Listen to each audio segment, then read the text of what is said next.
Hi అన్న, చావు movie ఎలా అనిపించింది? చావో రేవో తెలుసుకోవాల్సిన వాళ్ళకి ఈ సినిమా చూడండి. మీకు భారతదేశం మీద ప్రేమ ఉంటే, నీ రాజ్యం మీద ప్రేమ ఉంటే, నీ జాతి మీద ప్రేమ ఉంటే, నీ మతం మీద ప్రేమ ఉంటే, అలా అని చెప్పి మతాలకు అతీతంగా ఉందండి. మతాలకు గొడవలు పెట్టాలనుకునే వాళ్ళ మతం సినిమా చూడదు దయచేసి. ఎందుకంటే మీరు ఓన్లీ మతం మీదనే ఆధారపడేసి మతం కోసమే పోతారు. హిందూ అయినా, క్రిస్టియన్ అయినా, ముస్లిం అయినా. దయచేసి అటువంటివి లేవు. ముస్లిం రాజులు చెప్తాడు, ఒక మాట అంటాడు విలన్గా, నువ్వు మా మతంలో కలిసిపో, నీకు ఏది కావాలంటే అది ఇస్తే, ఏ రాజ్యం కావాలంటే అది ఇస్తా అంటాడు.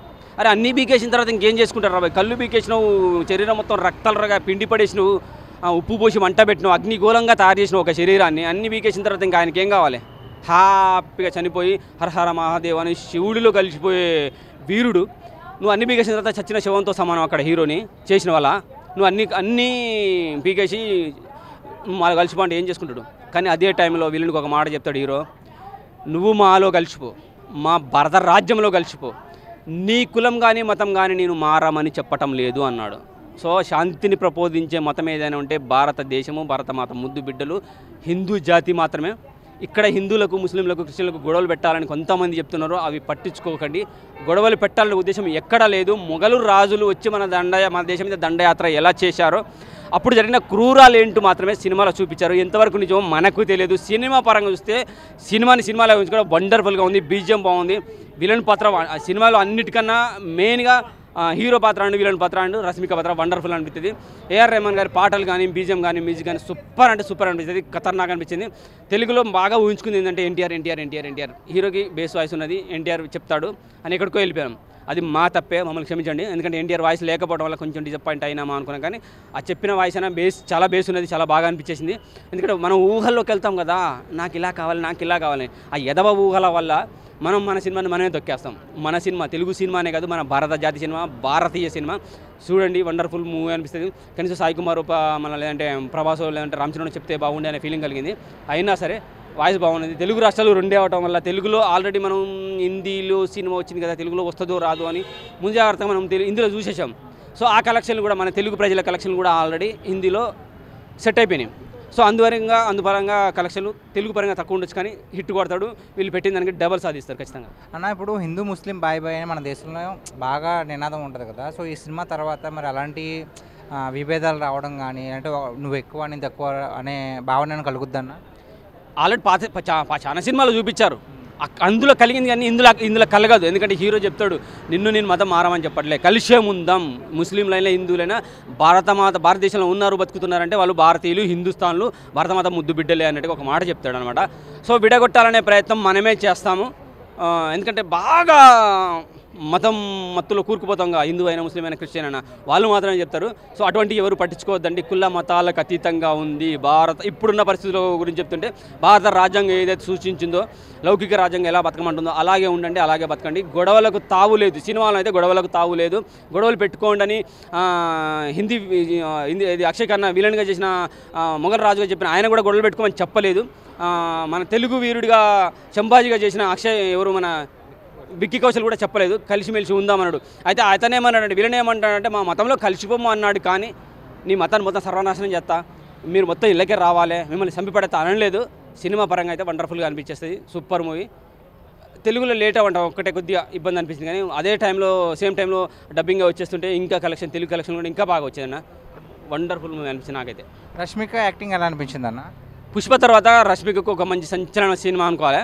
పాత్ర తక్కువైనా కానీ ఆమె పుష్పలో హెవీ అక్కడక్కడ కొన్ని డైలాగులు పడతాయి. పుష్ప అని చెప్పి వాళ్ళతో వీళ్ళతో అడిగి ఒక సన్నివేశం చూసినా హెవీగా చెప్తుంది కదా. వీళ్ళ హెవీగా డైలాగులు లేకపోయినా నార్మల్గా మాట్లాడినా ఆమె చెప్పే మాటలో పెయిన్ కనపడుతుంది, ఒక మంచి సందేశం కనపడుతుంది. కొన్ని సందర్భాల్లో మాట్లాడకుండా ఫేస్లో ఎక్స్ప్రెషన్స్, కళ్ళలో ఎక్స్ప్రెషన్స్ కనపడుతుంది. అది చాలండి, హృదయానికి హత్తుకుపోతుంది. Super movie. Rashmika, Vicky Kaushal villain పాత్ర సూపర్గా ఉంది. వేరే పాత్రలు చిన్నగా ఉన్నాయి, కానీ వాళ్ళు కొట్టిన డైలాగులు, వాళ్ళు చూపించిన ఎమోషన్ వండర్ఫుల్ అనిపిస్తుంది. ఇక ఏఆర్ రెహమాన్ గారికి అయితే సెల్యూట్ కొట్టవచ్చు. రష్మికతో ఏమన్నా యాక్షన్ సీన్స్ ఉన్నాయన్నా? లేవు. నేనైతే సంభాజీ మహారాజ్ పట్టుబడిన తర్వాత రష్మిక యుద్ధ సైనికురాలుగా వెళ్తుందేమో, దండయాత్ర చేస్తుందేమో అనుకున్నాను. చేయలేదు. చూపించుంటే బాగుండే అనే ఫీలింగ్ కలిగింది. యాక్షన్ సన్నివేశాలు అయితే ఆమెతో లేవు, కానీ ఆమె కొంచెం ఉత్తేజపూర్వంగా మాట్లాడడం, మొగుడికి ఉద్దేశంగా మంచిగా, అంటే ఏ సన్నివేశంలో కూడా తను కుంగిపోకుండా ముగ్గురిని కుంగదీయకుండా మాట్లాడితే సన్నివేశాలు బాగా అనిపిస్తాయి. మస్తు ఉంటాయి సినిమా అయితే. ఓవరాల్గా ఈ మూవీకి ఎంత రేటింగ్ ఇస్తారన్న? 4 వరకు ఇస్తాను. కలెక్షన్ల పరంగా అయితే హిందీలో ఎక్కువ ఉంటాయి, ఎందుకంటే హిందీ మాట్లాడే వాళ్ళు ఎక్కువ ఉన్నారు, హిందీ రాష్ట్రాలు ఎక్కువ ఉన్నాయి కాబట్టి కలెక్షన్ల పరంగా ఎక్కువనే ఉంటాయి. సో తెలుగులో ఖచ్చితంగా సక్సెస్ సాధిస్తుంది. Wonderful movie. చావో రేవో తెలుసుకోవాల్సిన సినిమా, చరిత్రలో మిగిలిపోయే సినిమా. చరిత్రలో మరో మహారాజు ఉన్నాడు, యుద్ధ వీరుడు ఉన్నాడు, సైనికుడు ఉన్నాడు, రాజ్యానికి కావాల్సిన ఒక మగాడు ఉన్నాడు అని చూపించే సినిమా. ఫ్యూచర్ కూడా మన తరాలకు చూపించాలనుకుంటే ఇటువంటి సినిమాలు చూపించండి. ఇటువంటి సినిమాలు తెలుగులో కూడా తీయాలని కోరుకుంటున్నా. Thank you very much. Chhaava, జై చావా. హాయ్ అన్న, చావా మూవీ ఎలా అనిపించింది? బాగుందన్న మూవీ. అంటే హిందీలో ఎంత టాక్ అయితే వచ్చిందో ఎక్స్పెక్ట్ చేసి మూవీకి వచ్చిన, తెలుగులో కూడా అంతే బాగా వచ్చింది. ఎస్పెషల్లీ నాకు మూవీలో అంటే మనకి సంభాజీ మహారాజ్ కన్నా ఎక్కువ కూడా శివాజీ మహారాజ్ గురించి బాగా తెలుసు, సంభాజీ మహారాజ్ గురించి మనకు అంత ఎక్కువ తెలియదు. సో ఈ మూవీ చూశాక ఓకే, సంభాజీ మహారాజ్ అనే వ్యక్తి కూడా మన కోసం ఇంత కష్టపడ్డాడు అయితే. ఎస్పెషల్లీ స్టోరీ మొత్తం మెయిన్గా అంటే ఆయన గురించి పర్టికులర్గా చిన్నప్పటి నుంచి ఆయన అంటే బాల్యం మీద ఇవన్నీ చూపించలేదు. జస్ట్ ఈయన రాజయ్యాక అక్కడ మహారాష్ట్ర పరిస్థితి ఎలా ఉన్నాయి అండ్ ఔరంగజేబు ఈయన మీద ఎట్లా దండెత్తొచ్చిండు, దాన్ని ఈయన ఏ విధంగా తిప్పి కొట్టాడని చూపించారు. అంటే ఫోకస్ మొత్తం కూడా యుద్ధాల మీద చేశారు అనమాట. ఎంతసేపు ఉన్న మన ఈయన అంటే వాళ్ళ లక్షల సైన్యం ఆల్మోస్ట్ అప్పటికే నీకు ఇండియా మొత్తం ఆక్యుపై చేసిన మహారాష్ట్ర ఒకటే ఉంది. దీన్ని ఒక్కదాన్ని ఎట్లయినా ఛేదించుకోవాలని ఆయన, దీన్ని ఎలాగైనా కాపాడాలి, నా మహారాష్ట్రని నా ధర్మాన్ని కాపాడుకోవాలని గొరిల్లా యుద్ధాలు అంటారు చూసినావా. అంటే శివాజీ మహారాజ్ ఎప్పుడైతే స్టార్ట్ చేసిండో ఆ యుద్ధాల ద్వారా లక్షల సైన్యం ఉన్న ఆ సైన్యాన్ని తక్కువ సైన్యం 20-25 వేల 30 ఉన్న సైన్యంతో సో వాళ్ళని ఎదుర్కొనే ఆ యుద్ధాలు మాత్రం చాలా బాగా చూపించాడు. సో అది బాగా నచ్చింది. ఇంక ఎండింగ్లో ఒక 30-45 మినిట్స్ మూవీ ఉంటుంది భయ్య. సో నెక్స్ట్ లెవెల్ అనిపించుద్ది. అంటే మనోడు పట్టుబట్టినాక అక్కడ తీసుకెళ్ళినాక ఔరంగజేబుకి మనోడికి మధ్య డైలాగ్స్ ఉంటాయి. ఆ డైలాగ్స్ వింటుంటే మాత్రం నాకు అసలు గూస్ బంప్స్ అనమాట. అంటే మనోడు వచ్చి ఔరంగజేబు వచ్చా అంటాడు, నువ్వు మా ముస్లిమ్స్లో కలిసిపో, నీకు ఏది కావాలంటే అది ఇస్తా అంటే, నువ్వు మన మహారాష్ట్రకు వచ్చేసాయి, మా హిందూ ధర్మం అంటే ఏంటో చూపిస్తాం అంటే, మతం మారమని కూడా చెప్పడు, మా ధర్మం ఏంది మేమేంది చూపిస్తాం అంటాడు. అక్కడైతే ఇంకా నెక్స్ట్ లెవెల్. ఇక ఆయన పెట్టే టార్చర్ చూస్తుంటే లిటరల్గా మనకు అనిపిస్తుంది గూస్ బంప్స్ ఎట్లా వస్తుందంటే, ఆ స్టేజ్ అక్కడ మనం ఉంటే వీడిని నరికి పడేయాలరా అన్నంత కోపం వచ్చింది అనమాట. ఆ రేంజ్లో ఉంది. ఇంకా మూవీలో ప్రతి ఫ్రేమ్ బ్రో, డైరెక్షన్ కానీ ఎలివేషన్ కానీ. ఇంకొకటి ఏంటంటే ఎక్కడైనా ఒక మహావీరుడు ఉంటే వెనకాల కట్టప్ప లాంటి వాళ్ళతో పొడిచినట్టే ఇక్కడ కూడా అట్లే మోసం చేసి మనల్ని అక్కడ ఔరంగజేబు పట్టుకుపోతారు అనమాట. సో మూవీ మాత్రం అంటే మనకు తెలియని చరిత్రను మాత్రం చాలా బాగా చూపించారు. ప్రతి ఒక్కరు చూడాలి, ప్రతి ఒక్కరు చూసి తన గురించి తెలుసుకోవాలని అనుకుంటున్నా. ఛత్రపతి శివాజీ రోల్ ఏమన్నా చూపించారన్న? లేదు, ఛత్రపతి శివాజీ రోల్ ఏముండదు, మొత్తం ఈయన గురించే ఉంటుంది. ఈయన ఎట్లా ఎదుర్కొండ అనేది మొత్తం చూపిస్తారు అన్నమాట. అంటే ఈయన ఒక్కడే కాదు, ఈయనతో పాటు ఉండే తానాజీలు వాళ్ళు ఎవరైతుండో ఒక్కొక్కరు ఎట్లా. నాకు లాస్ట్ ఎండింగ్లో మన విక్కీ కౌశల్కి ఇంకొక అతను ఇద్దరు పట్టుబడతారు అనమాట. సో అతన్ని చంపేయడానికి తీసుకెళ్తున్నప్పుడు ఇద్దరి మధ్యలో డైలాగ్స్ ఉంటాయి. అంటే వెళ్ళిపోతుంటారు వాళ్ళు తీసుకెళ్తుంటారు, డైలాగ్స్ ఉంటాయి. అవి వింటుంటే మీరు ఎక్స్పీరియన్స్ చేయాలి. ఇంకా నేను చెప్పడం కన్నా థియేటర్లో ఎక్స్పీరియన్స్ చేస్తే బాగుంటుంది. అది చాలా బాగుంది. మ్యూజిక్ ఎలా ఉంది ఏఆర్ రెహమాన్? ఆయన మ్యూజిక్ పేరు పెట్టాల్సిన అవసరం లేదు, ఏఆర్ రెహమాన్ ఇచ్చి పడేస్తాడు. ఇందులో కూడా అదిరిపోయింది. నీకు ప్రతి సీన్కి ఎక్కడ ఏం కావాలో అవన్నీ ఉంటాయి బ్రో. చాలా బాగుంది మూవీ. డెఫినెట్గా అవుద్ది, బట్ కాకపోతే ఎక్కువ మంది జనాలు రాలేరు. అంటే మూవీ ఆల్రెడీ చాలా రోజులు అయింది రిలీజ్ అయ్యి, గ్యాప్ వచ్చింది కాబట్టి హిందీలో చూసేసారు. అండ్ ప్రమోషన్స్ కూడా చేయలేరు. సో అవి కొంచెం చేస్తుంటే బాగుండేది. ఓకే, మేబీ ఇప్పుడు చూసిన వాళ్ళు ఉన్నారు కదా, వెళ్ళొచ్చు మూవీ. తర్వాత ఈవినింగ్ రేపటిలోపు ఏమైనా పుంజుకోవచ్చు. రష్మిక యాక్టింగ్ ఎలా అనిపించింది? బాగుంది బ్రో. కాకపోతే ఎక్కువ సీన్స్ ఏం లేవు వాళ్ళిద్దరి మధ్యలో. జస్ట్ ఒక సాంగ్ ఉంది, తర్వాత కొన్ని సీన్స్ ఉంటాయి. ఫోకస్ అంతా ఈయన చేసిన యుద్ధాలు ఇదే ఉంటుంది మూవీలో మొత్తం. అట్లా ఓవరాల్గా రేటింగ్ ఎంత ఇస్తారు? ఇచ్చేయచ్చు, 4 ఇవ్వచ్చు. Okay, thanks. హాయ్ అన్న, చావా మూవీ ఎలా అనిపించింది? ఎలా ఉందన్న చావా మూవీ? చావా మూవీ అయితే చాలా బాగుందన్న. బట్ ఏంటంటే ఫైట్స్ అంత లేవన్న. అంటే హిందీలో అక్కడ బాగా ఆడుతుంది, బట్ ఆయన శివాజీ గారి గురించి మనకు అంత తెలియదు కాబట్టి తెలుగులో నాకు తెలిసి అంత ఆడకపోవచ్చు. ఏంటంటే మనం రాజమౌళి ఇచ్చిన ఇంపాక్ట్, RRR, ఈ బాహుబలి, ఆ ఫైట్ ఎలివేషన్స్ అన్నీ చూశాక ఈ ఫైట్స్ అన్నీ కొంచెం సిల్లీగా అనిపించాయి. సినిమా చాలా బాగుంది. ఒక హిందూ ధర్మం గురించి చాలా గొప్పగా చూపించారు. మతం మార్చుకొని మన మామూలుగా క్రిస్టియన్స్ చూస్తూ ఉంటాం, మా మతంలోకి రండి అనేసి. అట్లా మన హిందూ ధర్మం కోసం ఎంత కష్టపడ్డారు శివాజీ మహారాజు. వాళ్ళ బిడ్డ చావా అంటే పులి బిడ్డ అని అర్థం. చావా అంటే ఆయన సంభాజీ మహారాజు ఎంత కష్టపడ్డాడని చాలా బాగా చూపించారు. బట్ ఆయన గురించి మనకు అంత తెలియదు కాబట్టి ఇక్కడ తెలుగులో కొంచెం డల్ అవుతుంది. బట్ ఒకటి నేను చెప్పాలనుకునేది ఏంటంటే ఈ సినిమా గురించి, హిందూ ధర్మం కోసం చాలామంది చాలా యుద్ధాలు చేశారు. దాన్ని క్లైమాక్స్లో కళ్ళకు కట్టినట్టు చూపించారన్న. నిజంగా ఆ క్లైమాక్స్ చూస్తూ ఉంటే లిటరలీ ఏడుపు వచ్చింది. ఎందుకంటే అసలు మొత్తం కోసి ఆయన మీద ఉప్పు మీద చల్లి కళ్ళు లోడి, నిజంగా హిందూ ధర్మం కోసం ఇంత కష్టపడ్డారా? మనం సింపుల్గా వచ్చి ఐమాక్స్లో సినిమా చూసి సినిమా బాగాలేదు లవడా బతుకు అనేసి అంటాం, కానీ ఒక హిందూ ధర్మం కోసం ఎంత కష్టపడ్డారు, ఎన్ని యుద్ధాలు చేశారు అనేది చాలా క్లియర్గా చూపించారు. బట్ అది క్లైమాక్స్ ఒక్కటే ఆ రేంజ్లో చూపించారు. ఫస్ట్ నుంచి దాన్ని అలాగే తీసుకెళ్ళి ఉంటే బాగుండు అనిపించింది. ఫైట్స్ డల్ అయినాయి. ఫస్ట్లో చిన్న చిన్న ఫైట్స్ అన్ని క్లోజ్ చేయించేశారనమాట. యుద్ధ సన్నివేశాలు ఎలా ఉన్నాయి? అదే అన్న కొంచెం డల్ అయింది. క్లైమాక్స్ మీద చాలా బాగా ఇంపాక్ట్ పెట్టారు. అంటే బాగా కష్టపడ్డారు. ఆయన గోర్లు తీసేయడం కానీ, కళ్ళు లోడ్ వేయడం కానీ, ఆ సీన్లన్నీ చూస్తుంటే మంచిగా అనిపించింది. ఇంక ఇదే కొంచెం ముస్లిం వాళ్ళు చూడకపోవచ్చు, మేబీ వాళ్ళ మతం గురించి ఊరికే గలీజ్గా చూపించారు అన్నట్టుగా ఉంటుంది. బట్ నిజంగా హిందూ ధర్మం గురించి అయితే చాలా గొప్పగా చూపించారన్న. శివాజీ మహారాజుని చూపిస్తారేమో అనుకున్నాము, కానీ ఆయన చూపించలేదు.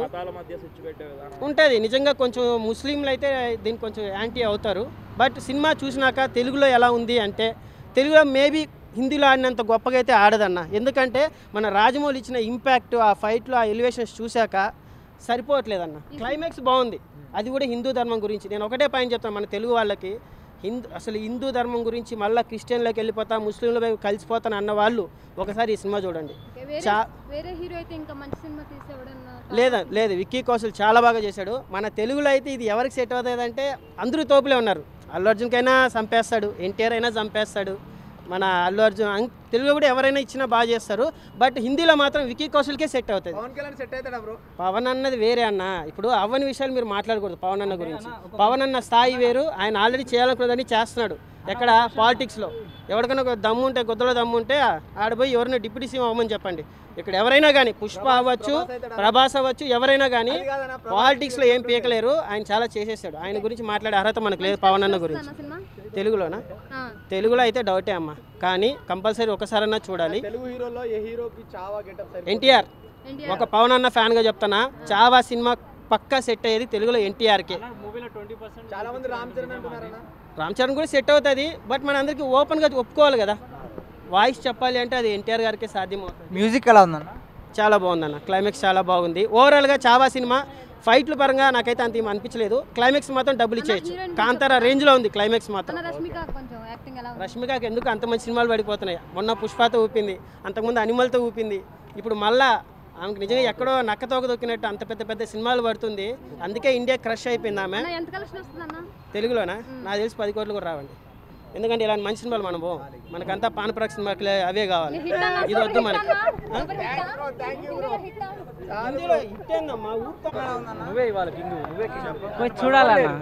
చూడాలి, మీరే చూడాలి. చెప్పు బ్రో, సినిమా ఎలా ఉంది చెప్పు. కమాన్ చూడండి భయ. ఆ సినిమా రియల్ స్టోరీ. కొంచెం ఆ సినిమా డబ్బులు రావడానికి కొంచెం హైప్ చేశారు. మనం సినిమా లాగానే చూడాలి, దాన్ని వ్యతిరేకించవద్దు, నిజం అనుకోవద్దు. ఎండింగ్ ఉంది సూపర్. బాగుంది. యాక్షన్ సీన్స్ ఎలా ఉన్నాయి? అన్నీ బాగున్నాయి. మన సినిమా లాగానే చూడాలి, అదే నిజం అనుకోవాల్సిన అవసరం లేదు. అట్లా అని చెప్పేసి ఒక వీరుని చరిత్ర కించపరచాల్సిన అవసరం లేదు. ఇంకో విషయం ఏంటంటే సినిమా ఫస్ట్ మనకి హిందీలో కదా వచ్చింది. అవును, చాలా మంది తెలుగు ప్రేక్షకులు కూడా అంటే ఇది మన తెలుగు వీరుడు కాదు కాబట్టి కొంచెం డల్గానే ఉంటుంది. ఇప్పుడు ఎట్లా ఉంటుంది అంటే మన తెలుగు మనిషి అయితే ఇంకా కొంచెం ఎఫెక్టివ్గా ఉంటుండే, కానీ హిందీతో పాటు తెలుగులో డైరెక్ట్ అప్పుడే వచ్చింటే ఇంకా ఎక్కువ ఉంటుంది. సినిమా అయితే బాగుంది కానీ కొంచెం డబ్బులు ఎక్కువ రావడం కోసం, కొంచెం హైప్ చేయడం కోసం, కొంచెం డైరెక్టర్ కొన్ని అలా ఏమంటారు బిర్యానీ మంచిగా హైలైట్ కావడం కోసం మాల్ మసాలా బ్రహ్మాండం చేశాడు. మనం అందులో ఉన్నదంతా నిజం అనుకోవాల్సిన అవసరం లేదు. అట్లా అని చెప్పేసి ఒక వీరుని చరిత్రని కించపరచాల్సిన అవసరం లేదు. తెలుగులో చాలా మంది హీరోలు అంటే ఇది ట్రై అంటే ఎవరైనా చేస్తుంటే బాగుంటుంది అనుకుంటున్నారు ఈ సినిమాని? ఎవరైనా చేయొచ్చు. ఎవరికి సెట్ అవుతుంది అనుకుంటున్నారు? ఎవరంటే మన రామ్ చరణ్ గారికి అయితే బాగుంటుంది. కూడా చదువుకునే పుస్తకాలలో కొంతమంది వీరుల పేర్లు ఉన్నాయి. ఇలాంటి వాళ్ళ గురించి ఇప్పుడు సినిమా తీశారు కాబట్టి చాలా ఈజీ వేలో తెలుస్తుంది చరిత్ర. అవునండి కదా, చాలా మందికి అయితే యాక్చువల్లీ చరిత్ర గురించి తెలియకనే ఇండియా మీద కొంతమందికి భావోద్వేగం అనేది ఎక్కువ ఉండదు. ఇలాంటి సినిమాలు చూడడం వల్ల ఏంటంటే దేశం మీద అట్లా గౌరవము అలాంటివి అనేది ప్రౌడ్ అనేది చాలా ఉంటుంది. ఇలాంటి మూవీస్ అనేవి చాలా రావాలి. ఇలాంటి మన భారతదేశం చరిత్ర గురించి ఇంకా చాలామంది ఉంటారు, శివాజీ గారు లాగా ఇంకా చాలామంది ఉన్నారు. అలాంటి చరిత్ర గల మూవీస్ వస్తే చాలా బాగుంటుందండి. అవునండి, అది మాత్రం రియల్. ఇదేనండి లాస్ట్ ఫైనల్ టచ్ ఉన్నదండి, ఒకటి ఫినిషింగ్ టచ్.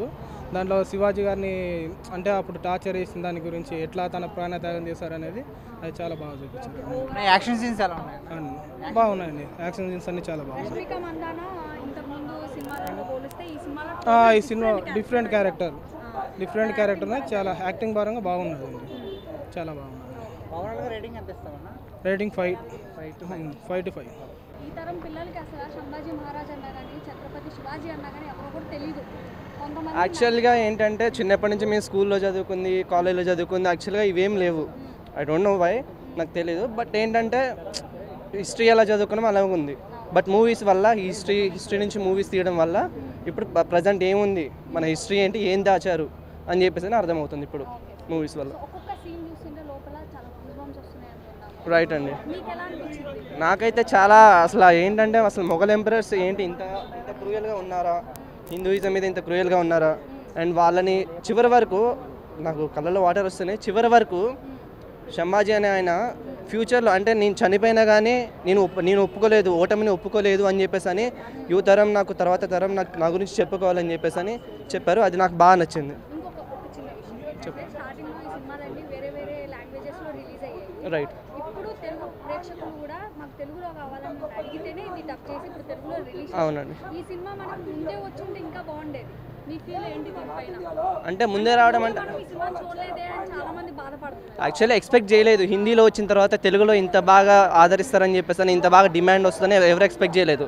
బట్ హిందీలో రిలీజ్ అయ్యాక అక్కడ మొత్తం సోషల్ మీడియా పరంగా వైరల్ అయ్యాక అందరికీ అర్థమవుతుంది. సో ఇది మన చరిత్ర, దీన్ని దాచిపెట్టారు అని చెప్పేసి అని అర్థమవుతుంది. అందుకని ఇప్పుడు మన హిస్టరీని తెలుసుకోవడానికి అని చెప్పి చూడండి. మ్యూజిక్ ఎలా ఉందన్న? బాగుందన్న, బ్యాక్గ్రౌండ్ మ్యూజిక్ బాగుంది. సాంగ్స్ అంటే యావరేజ్గా ఉన్నాయి, బట్ బ్యాక్గ్రౌండ్ మ్యూజిక్ మాత్రం బాగుంది. సన్నివేశాలు ఎలా తీశారు? బాగా తీశారు, రియలిస్టిక్ ఉన్నాయి, వెరీ రియలిస్టిక్ ఉన్నాయి. డిసప్పాయింట్ చేశాయన్నారు. అట్లేం లేదన్న, నేను చూసా కదా, నేను చూస్తున్నా ఇప్పుడు మొత్తం అసలు గూస్ బంప్స్తో బయటకు వచ్చాను నేను. అట్లేం లేదు, బాగుంది. బాగుంది. కథ చెప్పండి ఎలా ఉంది లోపల? కథ ఏందండి మేడం, కథ ఏంటి మేడం? భారతదేశ చరిత్ర గురించి చెప్పారు మేడం. అన్నా నువ్వు కొంచెం చాలా మంది నువ్వు అడిగిన నేను చెప్తా, అడిగితే చెప్తా, మొగల దూర్చొద్దు, చెప్తా. అన్న ఒక విషయం, చదువుకునే పిల్లలు కూడా పుస్తకాలలో కొంతమంది నాయకులు కానీ కొంతమందియే మీరు అమ్మని నమ్మండి చెప్పాడు, అమ్మని నమ్మండి, నాన్నని నమ్మండి. అమ్మ నాన్న నీ పక్కన ఉంటే అన్న కొంచెం అన్న నువ్వు నాకు పడతావు ఎందుకు నా అమ్మ నాన్న ఉంటే నీ పక్కన ఉంటే నువ్వు ఈ దేశాన్ని జయించచ్చు అని చెప్తున్నాడు కదా. నీ పక్కన అమ్ముంటే చాలు. నేను ఒక అరగంట ఏడ్చాను మేడం. పక్కన అమ్ముంది కదా, పక్కన వైఫ్ ఉంది కదా, జై జగదంబ చాలు కదా. నీ ఇష్టం నమ్మండి, మీ పరిస్థితి నమ్మండి. ఒరే నువ్వు చేసుకున్నా అసలు ఒరే నాకు ఫేమస్ వద్దు వంక వద్దురా, కంప్లైంట్ నాకు వద్దురా. అన్న మ్యూజిక్ ఎలా ఉంది? నాకు మ్యూజిక్ ఏఆర్ రెహమాన్ ఎన్ని కాదండి, నాకైతే మాత్రం భారతదేశ చరిత్ర గురించి చాలా బాగా చెప్పారు మేడం. ఇప్పుడు నేను చెప్తాను, జటాడ వీటిల జల ప్రవాహ పట్టు బావికే కిషోర చంద్రశేఖర్, నేను కూడా చెప్తాను మేడం. నేను శివయ్య నమ్ముతాను, వెంకటేశ్వర నమ్ముతాను. కాకపోతే ఒకటే, ఈ సినిమాని అందరూ సపోర్ట్ చేయండి. ప్రతి ఒక్కరు హైందవ ధర్మాన్ని నమ్మిన ప్రతి ఒక్కరు ఈ సినిమా చూడాల్సిందే. కాంట్రవర్సీ అవుతుంది. ఎందుకు అవుతాయా?